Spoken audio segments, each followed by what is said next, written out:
ஒரு ஊரில் ஒரு குருவும் ஒரு சிஷ்யனும் இருந்தாங்களாம்மா. அந்த சிஷ்யன் எப்போ பார்த்தாலும் அவரோட பிரச்சனையை நினச்சி புலம்பிகிட்டே இருப்பாராம்மா. எனக்கு மட்டும் ஏன் இவ்வளோ பிரச்சனை வருது, நான் மட்டும் வாழ்க்கையில் என்ன தப்பு பண்ணேன், எப்போ பார்த்தாலும் எனக்கே ஒரு பிரச்சனை மாற்றி மாற்றி வந்துகிட்டே இருக்குது அப்படின்னு புலம்பிகிட்டே இருப்பாராம்மா. இதை ரொம்ப நாளாக அந்த குரு பார்த்துட்டே இருந்தாராம்மா.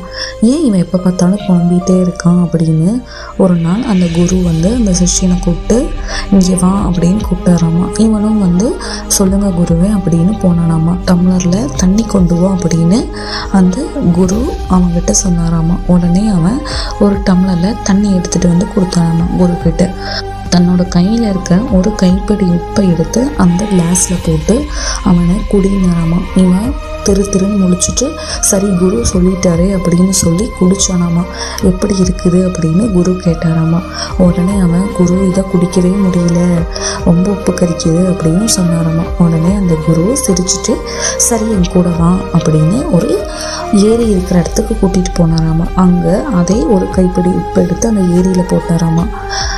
அந்த உப்பு ஏரியில் போட்ட ஸ்பாட்டுக்கு கரைஞ்சி போயிடுச்சாமா. இப்போ அதை எடுத்து குடி அப்படின்னு சொன்னாராமா. அந்த சிஷ்யனும் அந்த தண்ணி எடுத்து குடிச்சாராம். இப்போ இந்த தண்ணி எப்படி இருக்குது அப்படின்னு அந்த குரு கேட்டாராமா. உடனே அவன் இது நல்லா இருக்குது, இது உப்பு கரிக்கவே இல்லை, குடிக்கிறதுக்கு ரொம்ப நல்லா இருக்குது அப்படின்னு அந்த சிஷ்யன் சொன்னாராமா. குரு சிரிச்சுட்டே சொன்னாராமா, கேள இந்த உப்பு மாதிரி தான் எல்லா பிரச்சனையுமே. உப்பு எப்படி அதோட சுவை மாறாதோ பிரச்சனையும் அதே மாதிரி தான். நம்ம அதை எப்படி வச்சு பார்க்குறோமோ அது மாதிரி தான் அந்த பிரச்சனை பிரதிபலிக்கும்.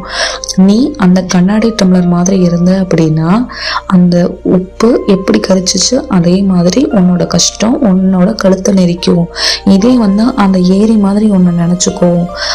அதாவது அந்த கஷ்டம் உங்ககிட்ட வரும்போது கரைஞ்சு போயிடுது இல்லையா, அதே மாதிரி உன்னோட பிரச்சனைகள் எப்படி அதை நீ பாசிட்டிவாக கொண்டு போகணும்னு நினச்சேன்னா உனக்கு வாழ்க்கையில் எவ்வளோ பெரிய கஷ்டம் வந்துச்சு அப்படின்னாலும் அதை ஈஸியாக நீ சால்வ் பண்ணி போயிடலாம் அப்படின்னு சொன்னாராமா.